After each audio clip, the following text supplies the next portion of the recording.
Bismillahirrahmanirrahim. Alhamdulillahilladzi 'allama bil qalam, 'allamal insana ma lam ya'lam. Wassalatu wassalamu ala nabiyyil umam, sayyidina wa maulana Muhammadin al-ajalil akram wa ala alihi wa sahbihi wa man tabi'ahum bi ihsanin ila yaumil a'dham. Allahumma shalli ala sayyidina Muhammad wa ala ali sayyidina Muhammad. Rabbis shrah li sadri wa yassir li amri wahlul 'uqdatam min lisani yafqahu qawli, amma ba'du. Alhamdulillah, segala puji hanya kepada Allah Subhanahu wa taala, Tuhan semesta alam yang telah memberikan kita hidup maupun kesadaran, sehingga dengan bekal ilmu dan kesadaran ini kita bisa benar-benar tajam membedakan mana yang hak, mana yang batil, mana yang hakiki dan mana yang ilusi. Tak lupa sholawat beserta salam kita haturkan kepada Nabi akhir zaman, Khatamul Anbiya'i wal Mursalin, Nabi besar Muhammad sallallahu alaihi wasallam, karena dengan wasilah keagungan Al-Quran yang diturunkan kepadanya, kita diberikan petunjuk, kita diberikan penerang hidup dalam cahaya dan kesadaran Tuhan. Bang Dami dan sahabat-sahabat Dialog Maya yang saya cintai, malam hari ini kita melanjutkan kontemplasi dan tadarus kita di surat yang ke-102, yaitu surat At-Takasur. Sebelum kita masuk ke dalam surat At-Takasur, saya akan sedikit menjelaskan tentang makna dari At-Takasur sendiri itu seperti apa.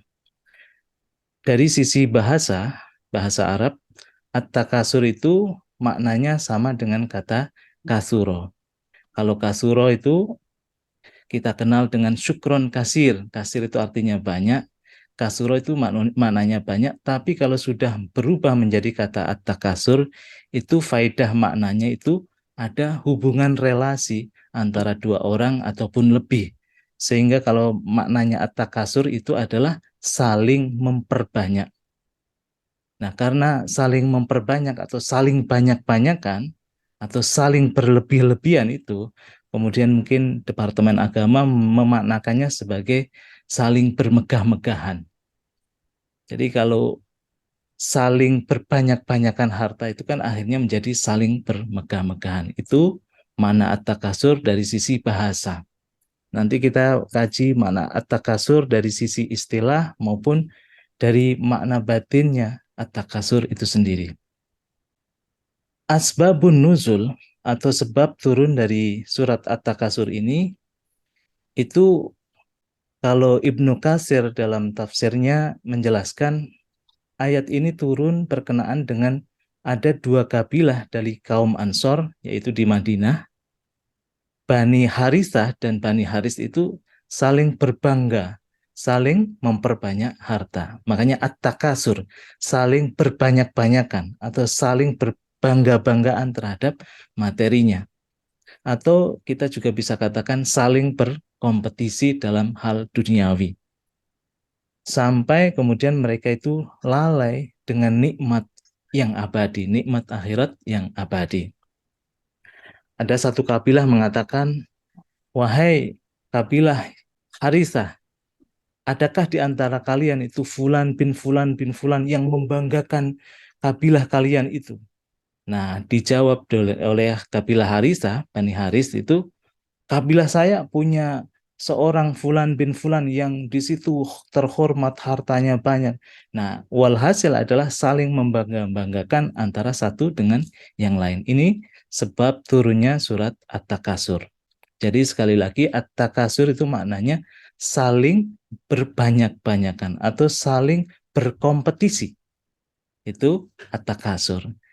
Intinya adalah kalau kita saling berbangga atau kita itu saling berkompetisi dalam hal duniawi, kita masuk dalam kategori dari surat at-takasur ini.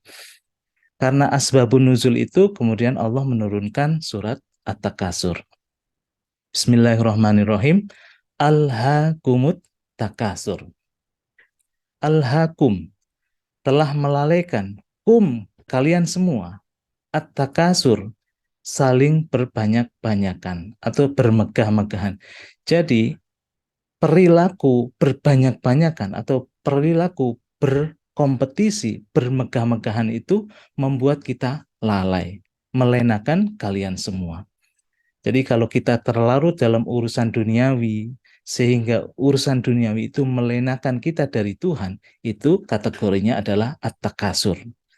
Sehingga fokus kita bukan pada Tuhan lagi, fokus kita adalah kompetisi bagaimana kita memperbanyak harta kita, bagaimana kita memperbanyak relasi-relasi kita sampai itu melenakan kita dari Tuhan.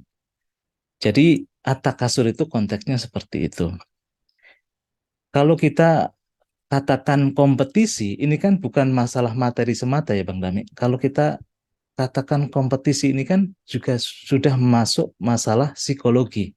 Sakitnya itu bukan hanya memperbanyak harta, tapi perasaan untuk bersaing, untuk merasa unggul, untuk merasa dipandang oleh yang lain itu termasuk dalam kondisi at-takasur. Sehingga kualitas manusia dalam kategori at-takasur itu adalah kualitas yang ditentukan oleh seberapa harta yang kamu miliki, seberapa digit angka yang ada di saldo rekening kita, misalkan seperti itu. Seberapa simpanan emas harta kita yang kita miliki, seberapa deret ukur maupun deret hitung yang menjadi patokan dari hidup kita. Itu at-takasur.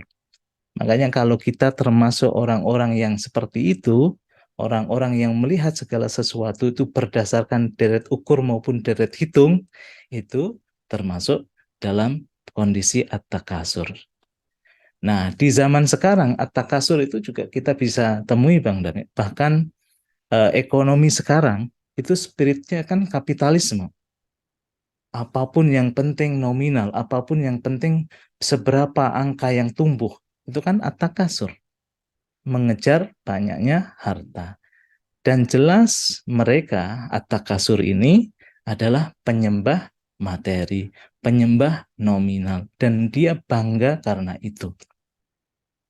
Manusia-manusia yang at-takasur ini itu tidak sadar pada Tuhan, tapi Tuhannya adalah harta itu. Sehingga kalau harta itu berkurang, harta itu kemudian menyusut, dia itu sudah rapuh hidupnya. Makanya persaingan ini tidak akan padam sampai hatta zurtumul maqabir. Ayat kedua dikatakan hatta zurtumul maqabir. Perasaan untuk bersaing, merasa unggul, berbanyak-banyakan harta, bermegah-megahan itu tidak akan padam kalau dia turutin hatta zurtumul maqabir. Sampai kalian itu masuk ke dalam kubur. Begitu dia sudah dikubur baru sadar, iya ya, aku mengikuti hawa nafsuku, aku mengikuti sifat-sifat rakus kompetisiku. Nah, ini Tuhan sangat memberikan perhatian, jangan manusia itu menjadi punya sifat at-takasur ini. Ini juga diungkapkan dalam hadis qudsi Nabi, Bang Dami, teman-teman semua. Ini hadis qudsi yang sangat mengena bagi saya dan mungkin bagi teman-teman semuanya.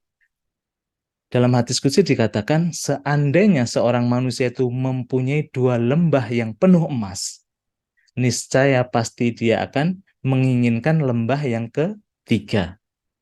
Jadi tidak ada yang memenuhi rongga atau ambisi putra-putri Adam itu kecuali tanah. Tanahlah yang akhirnya mengubur dia. Kemudian Nabi sambil membaca Al-Hakumut Takasur. Kemudian Nabi bersabda, putra-putri Adam, hartaku, hartaku, wahai manusia, engkau tidak memiliki dari apa yang engkau anggap harta, kecuali apa yang telah engkau makan, kecuali apa yang engkau habiskan, atau apa yang engkau pakai dan lapukkan, atau apa yang engkau sedekahkan sampai habis. Selain itu, semuanya akan engkau tinggalkan untuk orang lain. Ini kan kita kalau terjebak dalam kondisi at-takasur nggak bakal sadar, nggak bakal ingat. Yang kita ingat adalah seberapa banyak hartaku. Sampai dia sadar hatta zurtumul maqabir. Sampai dia itu masuk ke dalam liang lahap. Masuk ke dalam kubur. Nabi tadi mengatakan bahwa kita itu tidak akan pernah puas kok. Dikasih 2 lembah emas, akan juga mencari yang ketiga, lembah keempat, dan begitu seterusnya. Itu kan perilaku at-takasur dalam diri kita. Maka seharusnya kita yang sudah mulai belajar itu sudah mulai merenung harta yang paling berharga, harta yang paling bernilai itu sebenarnya apa. Dari kemarin kan Bang Dame menyinggung bahwa harta karun yang tersembunyi itu yang nilainya itu tidak akan habis, bahkan tidak bisa dinilai, itu adalah Tuhan, ya kan? Tapi kalau kita tidak sadar pada harta karun itu, harta yang paling bernilai itu, yaitu Tuhan itu sendiri, maka kita terjebak dalam perilaku at-takasur. Ini sangat bahaya. Karena berapapun deret ukur dan deret hitung kita yang kita kumpulkan, itu pasti akan menyusut, pasti akan habis, come and go, dan kalaupun masih kita tinggalkan kok untuk orang lain.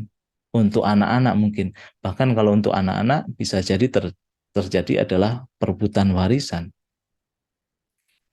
Nah, perilaku at-takasur ini itu kan harusnya mulai kita sadari. Kalau kata Nabi, man ahabba syai'an kasura dzikruhu. Man ahabba syai'an fahuwa abduhu. Barang siapa yang mencintai sesuatu, maka dia banyak menyebut-nyebutnya. Mari kita cek teman-teman semua. Yang kita sering sebut-sebut itu nominal kita atau Allah. Itu kan jelas hadis ini kan. Man ahabba syai'an fahuwa abduh. Barang siapa mencintai sesuatu, maka dia jadi hambanya. Yang kita cintai kalau harta, berarti kita jadi budak dari harta itu. Tapi kalau kita cinta itu Allah, maka kita menjadi Abdullah, menjadi hamba Tuhan. Makanya tinggal kita isi itu syaiknya. Sesuatu itu yang kita cintai apa? Kalau kita cintai itu harta, maka harta itu yang akan kita menjadikan takasur, menjadikan harta itu adalah nominal yang selalu kita harus tambah, tambah, tambah, dan itu harus kita perjuangkan. Tapi kalau kita cinta pada Tuhan, itulah yang akan kita sebut, dan itulah yang akan menjadi pedoman dan panutan bagi kita. Kita menjadi hamba Allah, menjadi Abdullah. Man ahabba syai'an kasura dzukruhu, man ahabba syai'an fahuwa abduhu. Barang siapa mencintai sesuatu, maka dia sering menyebutnya. Dan barang siapa mencintai sesuatu, maka dia akan menjadi hambanya. Nah, ini harus kita mulai kontemplasikan. Selama ini yang sering kita sebut apa? Selama yang ini yang kita pegang itu apa? Itu. Ayat ketiga dikatakan, kalla saufa ta'lamun. Summa kalla saufa ta'lamun. Di sini Tuhan jelas menyangkal perilaku orang-orang yang punya perilaku at-takasur. Orang-orang yang punya perilaku at-takasur itu disangkal oleh Tuhan. Kalla, sekali-kali tidak. Saufa ta'lamun. Nanti kamu bakal mengetahui kebenarannya. Kemudian ayat keempat, summa kalla saufa ta'lamun. Kemudian tidak, kamu nanti akan mengetahui kebenarannya. Ini kan seolah-olah 2 ayat yang berulang, padahal sebenarnya bukan berulang. Kalau kalla yang pertama, kalla saufa ta'lamun itu menunjukkan penyangkalan Tuhan bahwa kamu bukanlah harta yang kamu miliki itu. Kamu bukanlah harta yang kamu tumpuk-tumpuk, kamu perbanyak, dan perbanyak itu. Bukan. Makanya kalau saya sering membahas dengan Bang Dami, aku bukanlah harta itu. I am not the body. Aku bukanlah dunia itu. You are not the body. Itu untuk kala yang pertama. Kamu bakal tahu bahwa kamu bukanlah itu. Nah, kala yang kedua itu mengisyaratkan summa kalla saufa ta'lamun.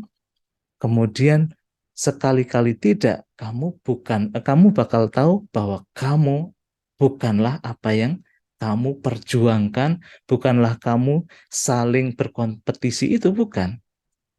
Jadi kala yang kedua itu lebih pada kamu bukanlah pikiran, kamu bukanlah ambisi itu, kamu bukanlah amarah, kamu bukanlah emosi. You are not the mind. Makanya kala pertama beda dengan kala yang kedua. Jadi Tuhan menegasikan kamu nanti bakal tahu bahwa kamu bukanlah, you are not the body. Tsumma kalla saufa ta'lamun, maka kamu juga bakal tahu bahwa you are not the mind. Kamu bukanlah ambisi itu kok. Tapi kalau kamu masih melihat bahwa kamu adalah tubuh itu, kamu adalah harta itu, kamu adalah ambisi yang selalu menyala-nyala itu untuk selalu bersaing, maka kamu terjebak dalam diri yang at-takasur. Maka lanjutan dari surat at-takasur ini ayat kelima, kalla lau ta'lamuna ilmal yakin latarawunnal jahim. Ini Tuhan menegaskan, janganlah begitu. Jika kamu mengetahui dengan pengetahuan yang yakin, ilmul yakin, la tarawunnal jahim. Niscaya kamu benar-benar akan melihat neraka jahim. Jika kita punya perilaku at-takasur, melihat segala sesuatu yang di luar sebagai diri kita, melihat permainan ego tadi, bersaing, amarah, ambisi, nafsu, dan sebagainya itu sebagai diri kita, maka yang terjadi adalah latarawunnal jahim. Kamu akan melihat neraka jahanam itu. Neraka jahim itu ada dalam batinmu. Tapi syaratnya bisa melihat latarawunnal jahim itu, bisa menyaksikan neraka jahim itu kalau kita sudah punya ilmu yakin. Kalau kita pemikirannya sudah benar-benar kokoh, sudah bisa melihat tajam membedakan mana yang real dan mana yang illusion. Kalau belum bisa membedakan, belum bisa al-furqan, kita masih terjebak kok. Kita masih terjebak bahwa mengaku diri kita itu sebagai dunia ini, mengaku diri kita sebagai permainan ambisi itu. Nah, itu kan yang disangkal oleh Tuhan.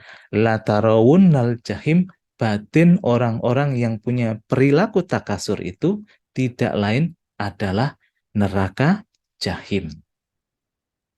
Apalagi di zaman sekarang yang Bang Dami, TikTok, Instagram itu mengentertain banget apa yang kita lihat kan. Seolah-olah kalau orang postingnya itu makannya enak-enak, hidupnya bahagia, itu yang kita nilai masalahnya. Kemana-mana pakai tas yang mahal, kemana-mana pakai mobil yang mahal. Masalahnya itu yang kita nilai, dan itu yang menjadi standar bahwa aku adalah itu. Kalau kita mengatakan seperti itu, kita terjebak dalam permainan at-takasur. Ayat selanjutnya, summa latarawunnaha ainal yakin. Dan sesungguhnya kamu benar-benar akan melihat dengan ainul yakin. Kalau tadi ilmu yakin aja sudah menyelamatkan kita. Kalau kita mau bermuhasabah, melihat mana sih yang benar-benar hak, mana yang benar batil, mana yang benar-benar illusion, mana yang benar-benar hakiki, kita bisa loh melihat kondisi jiwa kita, melihat batin kita, apakah batin kita itu penuh dengan suffering, yaitu neraka jahim, atau kita sudah mulai menemukan kedamaian, menemukan surga itu. Nah, ini dipertegas lagi ayat ke-7, summa la tarawunna ainal yakin. Kalau kamu sudah bisa ainul yakin, pengetahuanmu itu tidak hanya sebatas pemahaman, tapi sudah mulai ain, sudah mulai menyaksikan, pengetahuan kokoh itu sudah menjadi dirimu, maka kamu akan terbebas dari neraka jahim itu. Dan kamu tidak lagi terjebak dalam perilaku yang at-takasur itu. Akhirnya kan kalau kita sudah bisa melihat ainul yakin, kita bisa membedakan nih, pengalamanku kalau berbangga-bangga dengan harta, kalau bermegah-megahan, kalau berbanyak-banyakan harta itu, ternyata batinku tidak tenang. Batinku penuh dengan neraka jahim. Batinku penuh dengan penderitaan. Dan yang terakhir, summa latus alunna yauma idin anin naim. Kemudian kamu pasti akan ditanyai pada hari itu tentang kenikmatan. Ini maksudnya apa? Saat kita sudah bisa ilmu yakin, sudah bisa berpikir yang matang, berpikir yang dewasa, mana yang real, mana yang illusion, juga sudah mengalami, menyaksikan secara ainul yakin, di situ kita sudah mulai bertanya, mana sih nikmat yang sejati itu? Kita sudah mulai bertanya, kita sudah mulai merevisi lagi, kenikmatan yang sebenarnya itu apa? Makanya dalam panasnya api jahim itu yang ada di dalam ruang batin kita itu kemudian baru sadar dan menanyakan ulang, apakah iya bahwa memperbanyak harta, bermegah-megahan itu membuat saya itu nikmat? Ini yang dipertanyakan. Yauma idzin anin naim. Nikmat yang hakiki itu akhirnya dia sadar bahwa nikmat yang hakiki itu bagaimana saya kenal dengan Allah. Bagaimana hidup dengan kesadaran Allah. Itu nikmat yang hakiki. Makanya ini tidak berlaku bagi orang-orang yang punya perilaku takasur tadi. Berbangga-bangga, memperbanyak, saling memperbanyak, berkompetisi dalam banyak-banyakan harta. Itu tidak bisa dijumpai dalam perilaku at-takasur. Makanya kalau kita sudah kejedok dengan ilmu yakin, kemudian kita sudah melihat dari ainul yakin, baru kita bisa bertanya lagi, nikmat yang hakiki, nikmat yang sebenarnya itu apa? Dan di sini, kalau kita mengutip ayat yang lain, kita baru sadar, wamal hayatud dunya illa mata'ul gurur. Sesungguhnya kenikmatan dunia, kehidupan dunia, tidak lain adalah kenikmatan yang menipu. Orang-orang yang sudah mulai ilmu yakin, pengetahuannya itu menyadarkan dia sudah ainul yakin, kehidupan yang di jalan itu menyadarkan dia pasti bisa merasakan dan mengkoreksi nikmat yang sesungguhnya itu apa. Karena nikmat dunia apapun bentuknya itu mataul ghurur. Itu adalah kenikmatan yang menipu.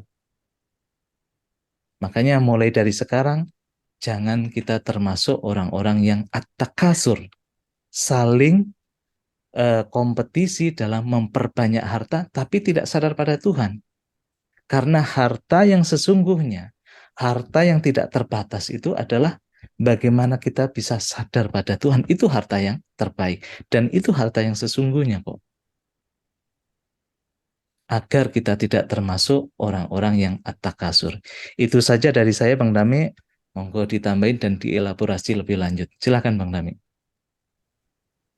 Waduh, Alhamdulillah. Terima kasih Mas Hasan. Setiap malam teman-teman kita mendapatkan cahaya hikmah, harta yang luar biasa. Makasih ya Mas Hasan ya. Bismillahirrahmanirrahim. Dengan nama Allah yang Maha Pengasih dan Maha Penyayang. Assalamualaikum warahmatullahi wabarakatuh. Alhamdulillah, puji syukur kita aturkan kehadirat Allah Subhanahu wa taala. Malam ini kita bisa bersama-sama tadarus yang tidak hanya membaca teksnya, tapi mengkontemplasi, men mengkontemplasi asal usul, sebab nuzul, dan konteksnya di zaman sekarang. Salawat dan salam pada Rasul yang mulia Nabi besar Muhammad SAW. Nah, kembali saya menekankan kenapa penamaannya itu surat At-Takasur. Ya, saya jadi teringat monster jam apa itu ya, monster di film Radha Krishna gitu, ada monster Takasur namanya itu kalau nggak salah. Jadi Takasur ini jadi nama yang dipilih ya di dalam Al-Quran, ya, surat ke 102 ini menekankan betapa pentingnya kita mengenal mindset. Nah, ini mindset kompetisi gitu dalam segala hal teman-teman. Jadi kompetisi itu kalau tidak ada kesadaran Tuhan, itu tak kasur banget itu. Dan sekarang terang benderang itu kita lihat tuh, betapa mereka sangat memukau gitu ya, berlomba-lomba dalam mengumpul-ngumpulkan harta, mengumpul-ngumpulkan atribut, bermegah-megahan gitu. dan saling terjebak di situ jadinya. Kalau kemarin kan Al-Humajah ya, Al-Humajah itu pengumpat, pembuli, pencela itu. Sebelumnya lagi Alfil. Nah, ini kayaknya yang parah-parah nih kayaknya dari Alfil, Al-Quraisy, surat Quraisy itu kan ada, tapi ada yang Balelo juga. Alfil itu tentara gajah gitu ya. Terus Al-Humajah pengumpat sekarang At-Takasur. Ya, ini mindset perilaku yang sekarang ini banyak sekali nampak kita lihat gitu. Dan mereka ini susah dikasih tahu itu, benar-benar susah dikasih tahu. Dan ini sebetulnya produk dari yang sekarang menjadi berkuasa nih teman-teman sekalian. Sangat berkuasa. Saya lebih menyoroti ini Mas, karena ini sudah jadi kayak tren. Ini kayak tren ini. Jadi tren. Terang benderang lah ini kita lihat setiap hari gitu. Di 10 tahun lalu lah saya sering bilang itu dalam berbagai seminar dan training. Saya sudah lama melepaskan mindset kompetisi gitu. Sementara di sekolah itu kompetisi. Kalau berlomba-lomba dalam kebaikan ya nggak apa-apa kan. Fastabiqul khairat ya kan. Kalau ini berlomba-lomba bermegah-megahan gitu. Gaya-gayaan. Ini pasti ada saling menjatuhkan. Saling menjatuhkan. Dan ini susah sekali keluar dari mindset ini. Kalau kita bawa ke konteks puasa, ini di dalam derajat puasa masa sama. Ini saya nyebut derajat ketiga, takwa ketiga. Takwa ke satu kan kita sangat sadar pada tubuh. Tubuh kita, jadi apa yang kita makan, perlu gerakan apa untuk tubuh. Terus yang kedua, takwa di level luka-luka batin kita kenal. Ya, emosi kita. Nah, di takwa ketiga, ini pentingnya mengubah mindset gitu. Ini mindset ini Mas Hasan. Mindset kompetisi itu kalau saya kutip ada satu begawan kepemimpinan namanya Stephen Covey, dia bilang ini toksik. Tapi kelihatannya keren kan. Memang jadi bertumbuh. Tapi jadi nggak seimbang ini. Dan rapuh sebetulnya. Rapuh. Susah sekali loh keluar dari sini. Orang tua nurunin ke anak. Jadi ambisi berlomba-lomba. Kita berasa hidup kalau ada ambisi berlomba-lomba. Betul. Tapi kalau berlomba-lomba itu untuk bermegah-megahan, bukan fastabikul khairat. Nah itu boleh dikupas itu Mas. Ada at-takasur berlomba-lomba dalam bermegah-megahan, ada yang mulia nih fastabikul khairat. Berlomba-lomba dalam kebaikan itu saling respect, saling mengapresiasi, ya kan? Tapi kalau at-takasur itu pasti ada saling menjatuhkan itu. Susah itu. Dan sebetulnya tidak nikmat, tidak bahagia. Dia jadi tersiksa dengan mindset itu. Dan ini sudah masuk. Jadi culture gitu. Sudah jadi collective consciousness diturunkan secara turun-temurun.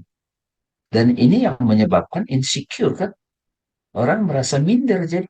Wih, dia sudah punya mobil 10 nih. Waduh, gimana ya gitu. Iya, tasnya udah gimana ya gitu. Jadi ini susah sekali keluar teman-teman. Saking susahnya sampai dijadikan satu nama surat ini. Al-Hakumut Takasur. Nah, mindset yang begitu telah melalaikan kamu. Gitu. Melalaikan, melenakan sampai nggak tahu tujuan hidup. Susah tuh diceramahin, dikasih tahu. Nah, dia hanya bisa berhenti sampai dia masuk kubur gitu. Ya kan? Al-Hakumut Takasur hatta tumbuh makobir gitu. Harus sampai masuk kubur dia itu baru bisa dia sana. Ya, kira-kira gitu. Nah, ya kan? Nah, pertanyaannya sekarang Berikutnya, janganlah begitu, kamu jangan begitu. Nanti kamu akan tahu akibat dari mindset ini. Mindset yang akhirnya jadi perbuatan.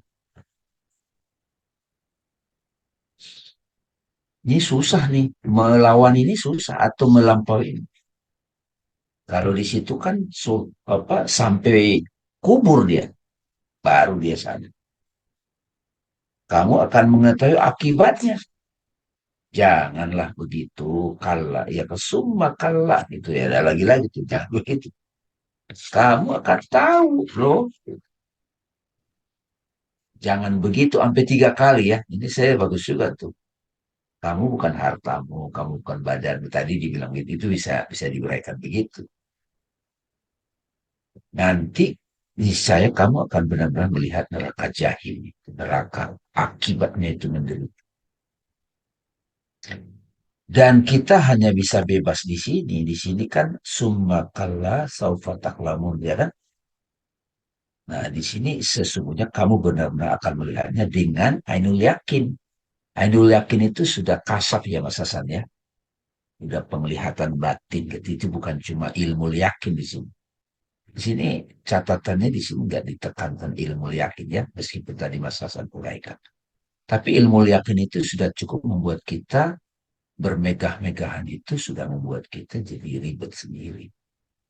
Masuk neraka sendiri, repot sendiri.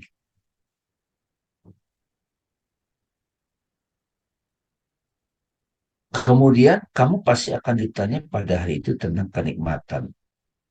Nah ini lagi-lagi nih, puasa ini membantu kita. Benar nggak sih itu yang saya inginkan? Benar nggak sih itu kenikmatan yang saya cari gitu kan? Ya. Jadi kalau tidak mengalami pengalaman mati, terpuruk, itu masuk kubur. Coba sekarang dibayangkan masuk kubur itu tidak harus ke tanah kusir. Tapi masuk kubur itu ketika dia sudah terperangkap sendiri oleh mindset.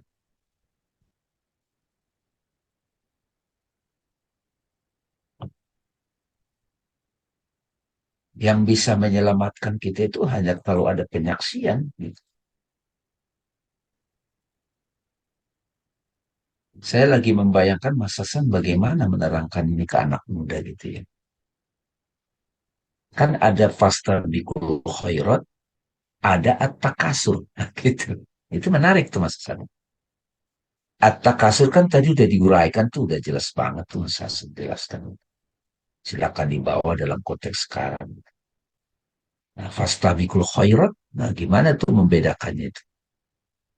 Nah, kalau fastabikul khairat kan ada kesadaran Tuhan di situ. Berlomba-lomba, tapi ada kesadaran Tuhan, kesadaran ilahi. Tapi kalau at-takasur sama sekali enggak. Mereka pemuja harta, dia tenggelam oleh hartanya itu. Nah, kalau sahabat-sahabat malam ini merasa dapat harta nih, ini satu contoh kita mulai menikmati harta yang hakiki, ilmu, inspirasi, hikmah, ya, nama-nama Tuhan gitu, pengalaman-pengalaman spiritual. Karena itu abadi, nggak bisa hilang. Kalau pengalaman rohani kan nggak bisa dibanggakan, Mas Hasan. Bukan untuk dibanggakan. Hikmah itu begitu dibanggakan, dia bukan hikmah lagi.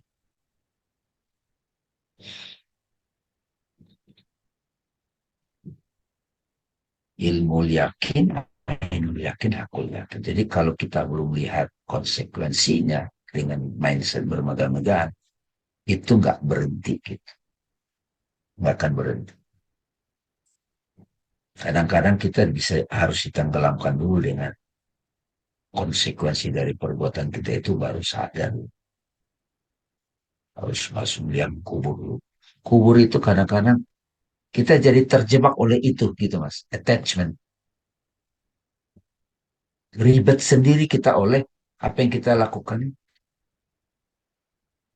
Ya. Saya kira itu mas Hasan ya. So, saya kira tadi udah jelas sekali. ini satu-satu ya sifat-sifat dari ego manusia itu ditampilin ya. Iya, betul. Alfil, Alhumaja, ini keren banget ini, keren ini. Dan yang Tapi tadi saya menampilkan Tuhan, Bang. Tuhan dan terang benderang ini teman-teman, Hmm. Hmm. terang benderang. Silakan bagi teman-teman yang mau kasih komen, pertanyaan, biar kita bisa merasakan ya, Hmm. kita sama-sama. Saya terus terang setiap malam mendengar uraian dari Mas Hasan, saya juga ikut menambahkan, melengkapi semampu saya. Itu jelas banget ini semuanya ini. Kayak kita Hmm. dikasih buku-buku apa ya, hikmah-hikmah yang luar biasa. Silakan Pak Adi. Sebelum Pak Adi, mungkin Bang, saya ingin Boleh, boleh, eh, boleh. menambahin sedikit aja. Bedanya at-takasur sama fastabiqul khairat gitu ya. Jadi kalau at-takasur itu kan ada mindset kompetisi itu kan. Tapi kalau Iya, fastabiqul khairat itu saling kita itu menampilkan diri kita yang terbaik. Itu maksudnya. iya. Jadi Mm. kalau semua orang mempunyai keunikan masing-masing dan menampilkan dirinya yang terbaik itu namanya fastabiqul khairat. Jadi di situ nggak ada mindset kompetisi karena masing-masing orang itu mempunyai keunikan, mempunyai otentik, Bah- ya, ya kan, diri yang bahkan, otentik. bah, bahkan pas tabikul khairat itu bisa terjadi kolaborasi kan? Yes, betul, betul. Beda dengan atakasur. Kalau atakasur itu kan perilaku atau mindset memang dia pengennya mempunyai yang lebih banyak. Tadi dikatakan hadis Nabi kan, kalau udah dikasih dua lembah Dua emas semua, gunung. iya, gunung emas semua, itu pasti dia akan Kurang, mencari yang ketiga, mencari yang keempat, kurang. gitu kan. Kurang. Ini beda. Dan itu Mas Sasa, kalau di dunia kapitalis itu justru ininya apinya. Betul, betul, Bang. Coba tuh bayang, itu apinya justru. Mm-mm. Makanya kalau tadi kan saya katakan, kalau at-takasur ini pasti rapuh dari dalam, Bang. Karena di dalam dirinya itu pasti ada yang tadi bergejolak neraka jahim itu. Iya, ada jahit. Latarawunnal jahim. Ya. Tapi kalau orang-orang yang fastabiqul khairat saling mempersembahkan dirinya yang terbaik, yang ngapain aku harus berkompetisi kan antara saya dengan yang lain kan berbeda, punya khasnya Iya, iya, masing-masing, punya keunikan iya. masing. Nggak bisa kita kompetisi. Yang ada adalah saling menampilkan yang terbaik tuh. Dan itu keren ya. Itu Keren. solusi loh ini. Ini kalau diberikan ke anak-anak muda, mindset bisnis, itu keren banget. Iya. Pak Ya Adi silakan tadi Pak mau Adi. bicara. Pak Adi silakan. Assalamualaikum Mas Hasan, Bang Boleh. Damai, dan para para peserta semua. Selamat malam. Yang terakhir tadi dibahas antara Bang Damai dan Mas Hasan, mohon diulang karena saya kurang menangkap pertanyaan saya atau apa yang saya pikirkan adalah tadi tidak hanya untuk anak muda tapi untuk diri saya sendiri yang kadang-kadang ngobrol dengan anak-anak muda, eh, menjelaskan eh, kalau tangkapan saya dasar dari pemaknaan tafsir Al-Takasur yang disampaikan Mas Hasan itu, dengan dasar itu rasanya kita akan gundah gitu kan, karena benar atau salah dalam kehidupan kami itu ya kompetisi gitu kan. Walaupun tadi sudah disinggung, bukan tidak boleh kompetisi, tapi kompetisi yang tidak menampik kehadiran ilahi gitu ya. Jadi bagaimana, dan pertama kompetisi itu begitu nyata dalam perkembangan pribadi, organisasi, bahkan kebangsaan, bahkan kultural juga ya. Mohon dikoreksi kalau salah. juga dalam pemaknaan agama itu sendiri, saya rasa ada kompetisi juga ya. Nah, bagaimana caranya untuk menyadari kompetisi yang spiritual itu yang dibutuhkan oleh kami dan anak-anak muda zaman sekarang, terutama bangsa kita yang masih harus tampil gitu dalam menghadirkan kebaikan di dunia itu. Bagaimana Mas Hasan dan Bang Dameng? Oh, Mas Hasan dulu.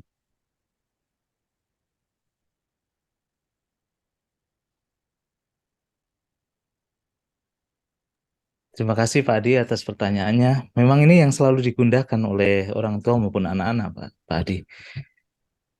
Mindset kompetisi itu, Pak Adi, itu biasanya ada menang kalah. Yang terjadi itu, yang nggak baik itu. Sehingga yang menang dikatakan hero, yang kalah ya diinjek. Kalau bisa ya dimatikan kan gitu. Kompetisi dalam dunia modern kan itu. Bahkan kapitalisme itu kan nggak pandang bulu, yang penting gue berkuasa, yang penting gue banyak hartanya kan, seperti itu. Tapi yang disinggung dalam Al-Quran, at-takasur, at-takasur yang Bang Dami tadi sandingkan dengan fastabiqul khairat itu berbeda. Kalau at-takasur itu yang dicela oleh Tuhan, mindset kompetisi menang kalah itu dicela. Tapi kalau fastabiqul khairat, saling berlomba-lomba menampilkan yang terbaik dari keunikan dirimu masing-masing, itu justru malah ditekankan oleh Tuhan dalam Al-Quran. Karena masing-masing kita startnya berbeda, Pak Adi. Misalkan saya sama Bang Dami aja, ketika belajar startnya beda. Mungkin secara usia juga beda. Nggak mungkin bisa disamakan dan dikompetisikan itu nggak bisa. Pasti ada yang menang, ada yang kalah. Tapi kalau fastabiqul khairat, kita melihat masing-masing itu punya angle dan keunikan yang berbeda. Masing-masing dari kita itu punya nama Tuhan yang berbeda itu ya kan Bang Dami. Punya kekhasan yang berbeda. Dan kalau kita menampilkan yang terbaik dari diri kita masing-masing, itu menjadi luar biasa, Pak Adi. Saling kemudian mengisi, saling kemudian yang namanya kolaborasi.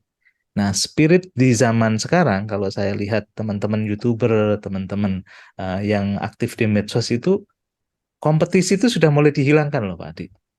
Sudah mulai ada yang namanya kamu punya apa yang kamu bisa. Ayo kita kolaborasi. Nah, ini sebenarnya mindset Al-Quran itu kolaborasi. Mindset Quran itu adalah menampilkan sisi kita terbaik. Kalau itu yang ditampilkan ya nggak ada minder. Coba kalau kita kompetisikan kan, kalau saya kan penikmat bola Pak Adi, jagoan saya itu menang terus misalkan. Itu kan saya bangga, sehingga saya bisa ngeledek jagoan teman saya yang kalah mulu. Itu kan kompetisi. Tapi kita nggak pernah sadar bahwa klub yang kita cintai dengan klub yang teman saya cintai itu beda. Kalau kita ngikutin bola ya, belanjanya aja beda, duitnya aja beda untuk untuk beli pemain terbaik gitu. Makanya nggak bisa disamakan. Nah, kalau kita fastabikul khairat, Bang Dami, itu pasti nggak ada insecure. Pasti kita itu masing-masing unik kok, masing-masing berbeda dan masing-masing bisa berperan sesuai dengan keunikan kita, berperan dengan dharma kita, berperan dengan misi hidup saya, misi hidup kita masing-masing. Itu Pak Adi. Silakan Bang Dami ditambahin. Ya, ini Pak Adi bagus banget ini ya untuk kita hayati bersama. Tadi saya mengenalkan ya Mas Hasan juga tadi uraikan at-takasur.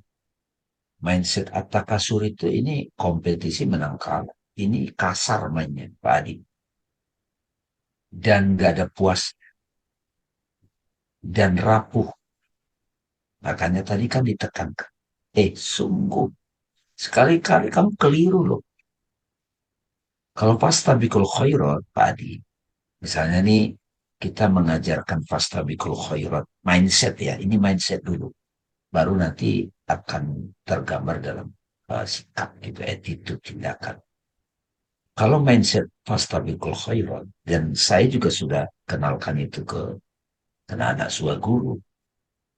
Kamu tampilkan sisi terbaik, tampilkan, dan kamu sudah punya otentitas. Apalagi kalau sudah kita bawa kepada your divine expression gitu. Ketika sudah kedapat dia itu, dia tidak lagi meremehkan yang lain, apalagi di sana temannya itu menampilkan yang terbaik. Jadi kolaborasi, kamu punya sisi terbaikmu apa? Aku punya sisi terbaik ini. Ayo kita buat lagi. Jadi sinergi Pak Adi.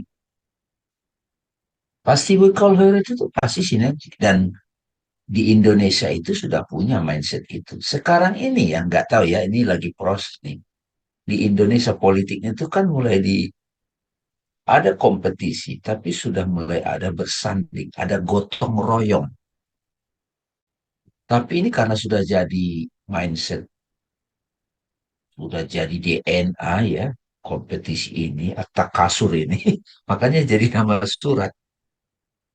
Bahkan Fastabikul Khairat bukan judul surat, kan nggak ada bahasan gitu.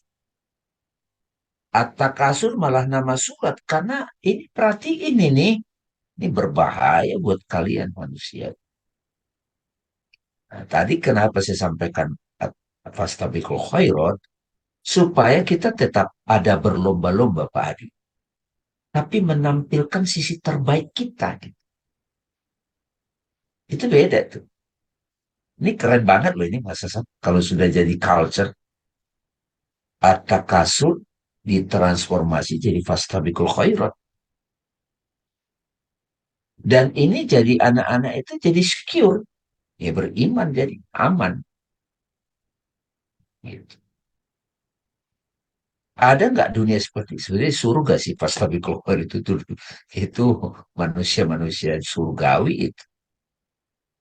Kalau Atta Kasur ini jelas ego, penggeraknya ego. Gitu. Begitu Pak Adi. Ya, sedikit Bang, bahwa kebanyakan orang memaknai fastabiqul khairat itu kan tidak sesuai dengan teksnya.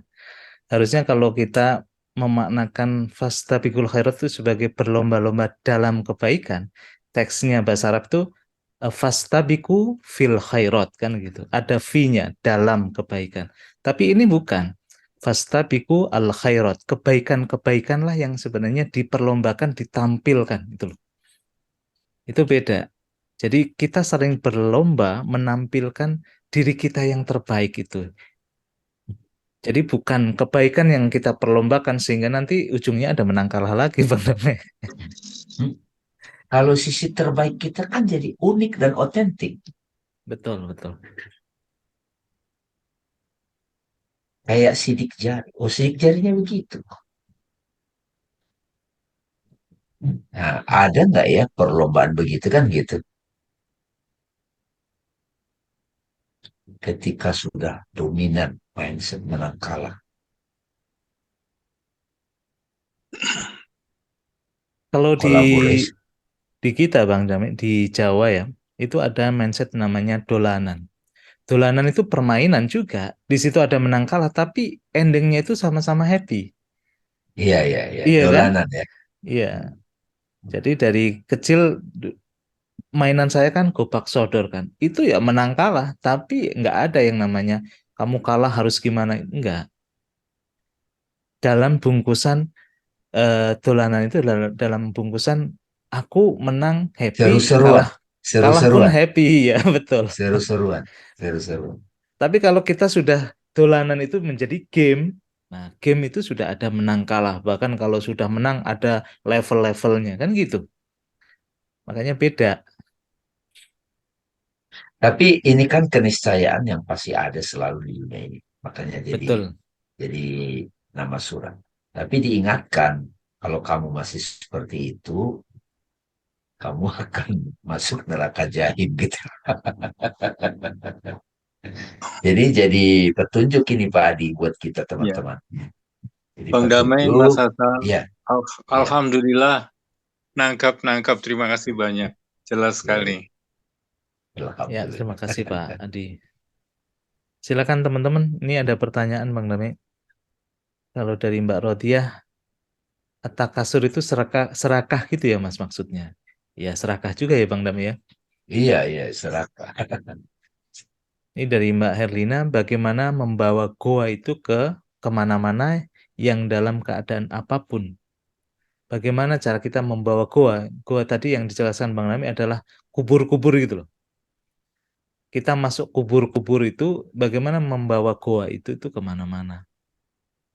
Kalau kubur yang saya maksud tadi itu, Mbak, bukan goa ini. Kubur itu adalah kan yang membatasi kan. Kubur itu kan yang sempit, yang menjebak kita kan. Terbatas. Siksa kubur itu siksaan yang kita sendiri buat membatasi kita. Makanya ini versi saya aja waktu itu. Kan saya melirik mengamati dari teks Barok Buka Mas Hasan. Siapa yang mengatur hidupmu kan gitu. Rob itu kan yang mengatur. Ya harta gitu kan itu kan mobil kegores gitu itu kan kayak dicambuk gitu. Ingat gak Mas Hasan? Mobil yang penyok itu rasanya di sini gitu. Ya kan? Itu kan mindset. Karena kita menganggap harta itu diri kita itu kan jadi siksa kubur. Harusnya kan kalau yang ini, kalau biasa para ustadz, maro buka. Allah. Bukan gitu. Tapi itu sih. Tinggal di list aja itu. Apapun yang kita ikatkan diri kita dengan harta itu semua siksa kubur. Anak itu bisa jadi siksa kubur. Anak itu mengatur ini kita. Mindset kan, mindset. Nah, kalau gitar gua itu, ini kalau bicara gua, saya ingatnya ruang batin yang hening, space gitu. Oke. Ya kan, itu maksudnya. Jadi, sepi di keramaian atau batin yang, ya puasa ini kan mengajak kita masuk goa. Karena kita menahan keinginan kan. Keinginan hewan kita, keinginan setan kita, satanic soul, animal soul, gitu. Masuk goa jadi.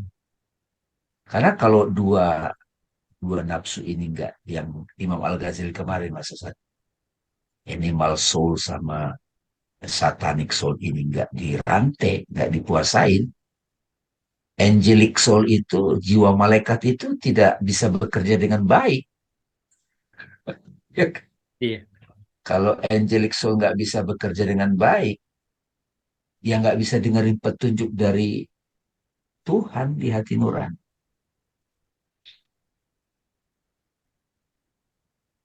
Makanya Makanya Bang kalau Dami dalam tadi, konteks yang tadi kan disinggung ilmul yakin sama ainul yakin kan.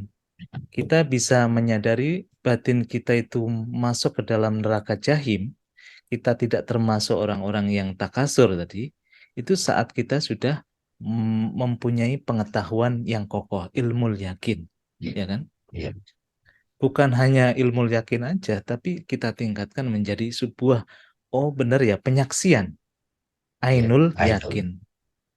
Ainul yakin yang kalau kita mengkaji tasawuf itu sampai kita benar-benar menjadi I am itu hakul yakin. Ya. Tapi untuk menuju ke situ, takasur kita, perilaku takasur kita itu kan memang harus masuk ke dalam liang kubur dulu, Bang Dame. Yang kau, ya. Betul. Sampai kamu masuk ke liang kubur, kamu rasakan gak ada gunanya semua itu kan gitu. Iya, betul. Oke, ya. Betul, bisa juga dilihat begitu. Wah, alhamdulillah nih, Mas Hasan. Terima kasih banyak nih kita bisa membahas ini. Oke, Bang Dame. Bang Dame ini agak telat, nggak apa-apa ya. Tapi kita Ya, batasin sampai 11.30. Mungkin satu boleh. pertanyaan lagi kalau ada teman-teman yang ingin bertanya atau mau sharing, silakan.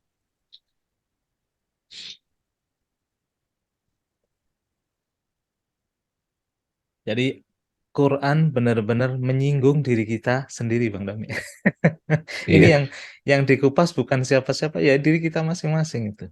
Betul, betul Bang. Aduh, luar biasa. Luar biasa. Alhamdulillah. Makanya sampai 30 hari puasa ini kalau nggak ada perubahan ya mungkin kita Kebangetan, kebangetan. kebangetan. Parah udah ini. Kalau dari uraian-uraian kita setiap malam ini, insya Allah, nggak, nggak ada yang mengubah kita ini, kebangetan kita ini. Oke. Mbak Rodia mau bertanya atau mau sharing silakan. Assalamualaikum. Waalaikumsalam. Waalaikumsalam. Silakan Eh, Mbak Rodia. ayat-ayatnya nguliti kita ya Mas ya. Bener-bener Banget. nguliti. Kalau menurut saya shock aja sih ngelihatnya, ya Allah, ternyata dibahas satu persatu sifat-sifat kita semua gitu. Tapi selama ini kan yang kita tahu cuma baca artinya aja yang ada di situ, yang ada di Quran apa Departemen Agama ya itu ya. Tapi ternyata kalau udah dikupas ngeri, ngeri sih. Kayak lihat Jadi kayak lihat petunjuk diri kan? sendiri. Iya Tapi Bang. jadi petunjuk, jadi petunjuk. Jadi clear kok. Jadi Pertama melihat diri kita, ya. ya, Lalu kita juga melihat sekitar kita. iya. Jadi ternyata kalau dulu kan ngelihatnya Al-Quran katanya penolong gitu ya, penolong cahaya gitu kan. Yang dibayangin kan Al-Quran yang itu baca ayat-ayatnya yang nggak boleh salah. Apa namanya?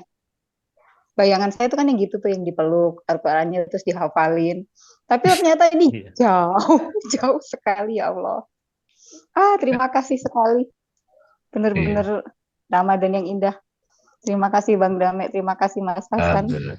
Alhamdulillah, terima Alhamdulillah, kasih Mbak nikmat Rodia. sekali. Oke, terakhir dari Bang Mbak, Dami deh.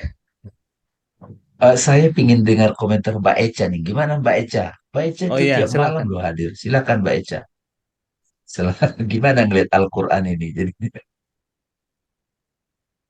Iya, benar-benar tiap malam itu saya nungguin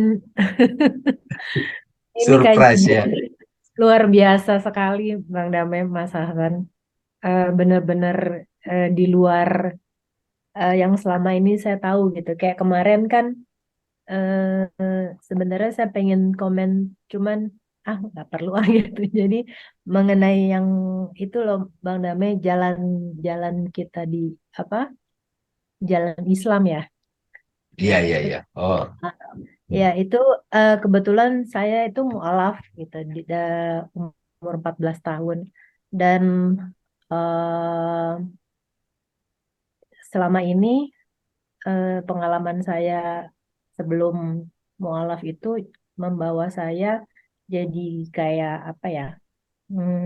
Benar-benar sama kayak yang kemarin Bang Damai sampaikan gitu. Jadi em, contoh-contoh pengalaman kemarin itu kayak saya nemenin teman saya karena dia sendirian, saya nemenin teman saya ke gereja. Nah, itu semua saya ikutin sampai teman saya tuh cerita gitu sama suaminya.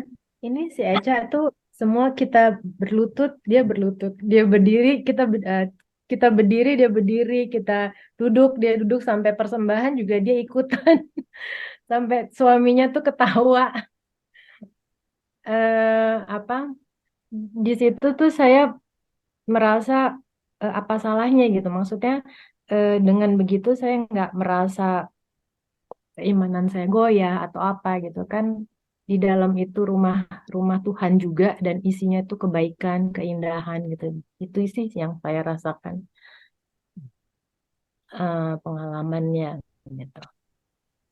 Jadi oke. luar biasa sih. Nggak, kadang-kadang nggak bisa diucapkan dengan kata-kata Bang Damai, Mas Hasan, tapi benar-benar saya rasain gitu. Ramadan kali ini tuh beda beda banget dibandingkan sebelum-sebelumnya. Alhamdulillah. Makasih banyak Bang Damai. Mas Hasan atas tiap malam tuh saya dapat banyak ilmunya, Ya, sharing dari teman-teman juga. Terima kasih banyak. terima kasih baca. Makasih Jadi Ya. Baca. kemarin kan Mas Hasan kita Hmm. bahas melakoni jalan Islam. Hmm. Jadi jalan Islam itu ini ada kaitan sama jalan yang lurus ya, yang waktu itu jalan mereka telah kau beri nikmat. Cuman di situ dikontekskan kepada universal meaning of Islam, Mas Hasan. Kedamaian, penyerahan diri. Jadi kalau orang sudah dapat jalan Islam ini, dia kemanapun, di rumah ibadah manapun, dia santai aja. Gitu. Karena makna Islam di perspektif dia itu sudah tidak kaku sebagaimana yang selama ini diajarkan dari kecil. Oke, terima kasih. Dari saya untuk At-Takasur ini, teman-teman, Hmm. mari kita periksa jiwa kompetisi kita. Saya pribadi sudah lama saya meninggalkan mindset kompetisi Mas Hasan. Iya. Sehingga kalau ada teman saya maju, saya bahagia, senang. Dan untuk diri saya menampilkan yang terbaik dari diri saya yang berupaya mendengarkan. Ya kan, Fastabiqul khairat. Karena terus terang yang dikatakan Al-Quran tadi, Allah di Al-Quran, kalau kita masih mindset kompetisi, cenderung bermegah-megahan, emang masuk neraka batin kita itu, jiwa kita itu. Dan solusinya itu ya harus kita sampai ilmu yakin, ainul yakin. Kalau enggak bisa diubah tuh Mas.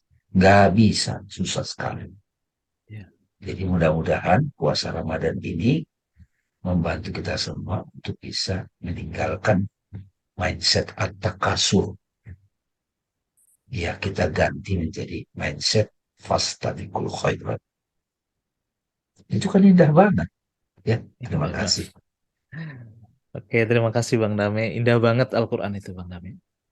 Bukan hanya ini ya, kata-katanya yang selalu tadi Mbak Rodiah katakan. Selama ini saya memahami Quran itu kalau saya bacaannya betul, itu masuk surga. Iya kan? Kalau saya hafal, itu bahkan ada yang mengatakan nanti jasad saya ketika dikubur itu tidak hancur.